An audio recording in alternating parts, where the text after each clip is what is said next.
ကရဲ့လမ်းမပေါ်ရှောက်သွားရင်နဲ့မောပန်းနွမ်းနေလုံသားကလွမ်းစွလို့တန်တာမိရဲ့အမေရဲ့အိမ်ကိုအေးမြတဲ့အမေရဲ့မြတ်တာရဲ့နဲ့ဝေးခဲ့သူမောတခါတလေပြန်လဲတွေ့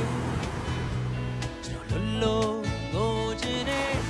ချောက်တွေ့တဲ့အိမ်မက်ရှိတွေကြားထဲမှာYes, I did. Hey, I'm young, like I jam. I need to be so.